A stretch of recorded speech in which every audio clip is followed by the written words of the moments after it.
بس ایسا ہی ہے طریقہ ریاست ان کا، کہیں تو دکھائیں گے حدیثوں میں اختلاف ہے۔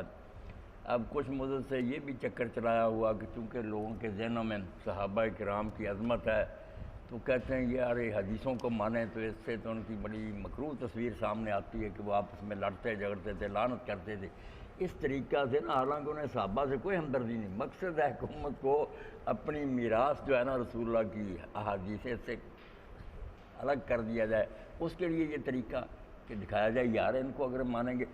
اس کا جواب وہ مسعود احمد BSc جو تھے نا امیر جماعت المسلمین، انہوں نے پھر لکھا ہے کہ رسالہ کہ اگر یہی معیار ہے کہ چونکہ حدیثوں سے صحابہ کرام کی کچھ غلطیاں سامنے آتی ہیں تو قرآن کی طرف آ جاؤ۔ اس نے قرآن میں سے نا شروع سے لے کر آخر تک جو تھی نا برائی کی آیتیں کہ کہیں بھاگ گئے اور اللہ تعالیٰ کہتا تم نے شیطان کا یہ کام کیا جنگ احد میں، کہیں مال غنیمت میں، وہ سارا اکٹھا کر دیا کہ اب قرآن کا کیا بنے۔ اگر یہی معیار ہے کیوں نہیں مانتے کہ وہ انسان تھے، اچھائیاں ان میں بہت تھیں مگر غلطی، اس نے کہا حدیثیں چھوڑو یہ قرآن ہی آ جاؤ۔ سورہ جمعہ کیا کہتی ہے؟ پیغمبر خطبہ دے رہا تھا بھاگ گئے تھے لوگ۔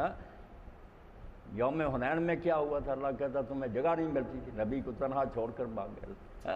احد میں آتا سورہ آل عمران، نبی پیچھے سے آوازیں دیتا تھا تو منہ اٹھائے بھاگ۔